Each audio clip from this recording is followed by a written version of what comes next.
भारत माता की, भारत माता की। केंद्रीय गृह मंत्री अमित शाह ने मध्य प्रदेश के मालवा से बीजेपी के चुनावी अभियान का आगाज कर दिया है। दरअसल मध्य प्रदेश में इसी साल के अंत में विधानसभा चुनाव होने हैं। चुनाव के मद्देनजर प्रदेश में राजनीतिक दलों के नेताओं ने चुनाव प्रचार करना शुरू कर दिया है। इसी क्रम में मालवा की धरती में अमित शाह पहुंचे, जहां पर सीएम शिवराज, पीडी शर्मा समेत बीजेपी नेता और पदाधिकारियों ने उनका जोरदार स्वागत किया। इसके बाद अमित शाह सीएम शिवराज के साथ भगवान परशुराम की जन्मस्थली पहुंचे और विधिवत भगवान परशुराम की पूजा अर्चना की। इस बीच शाह ने बीजेपी के विजय संकल्प कार्यकर्ता सम्मेलन को भी संबोधित किया।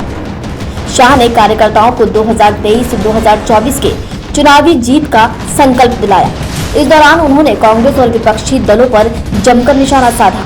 शाह ने पूर्व सीएम कमलनाथ को करप्शन नाथ और दिग्विजय सिंह को श्रीमान बंटाधार कहकर संबोधित किया।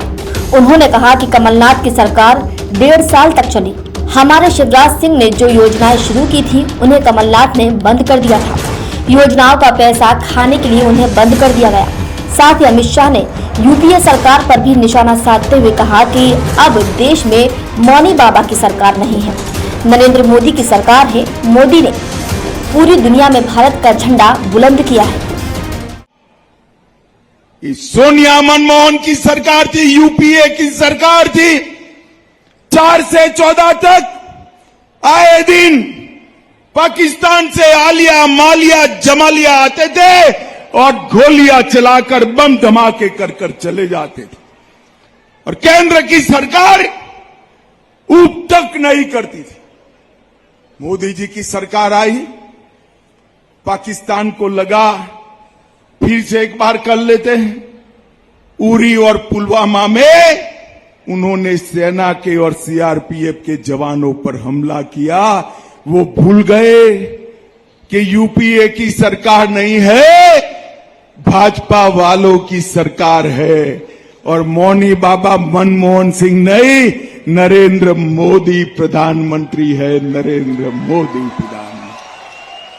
श्रीमान बंटाधार का शासन याद कराने का अनुभव केवल और केवल 1.5 साल के अंदर करा दिया।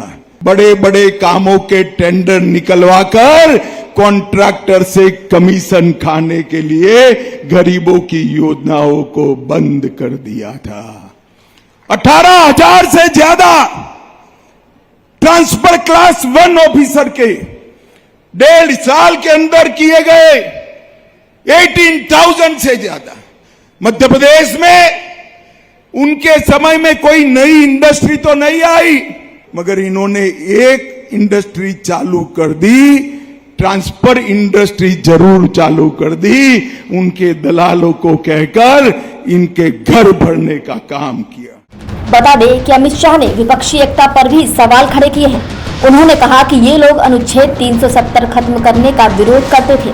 इंडिया गठबंधन पर तंज कसते हुए शाह ने कहा कि ये नाम बदले तो भी कोई इन्हें वोट देगा क्या। साथ ही शाह ने अयोध्या में बन रहे रामलला मंदिर का जिक्र करते हुए कांग्रेस पर निशाना साधा।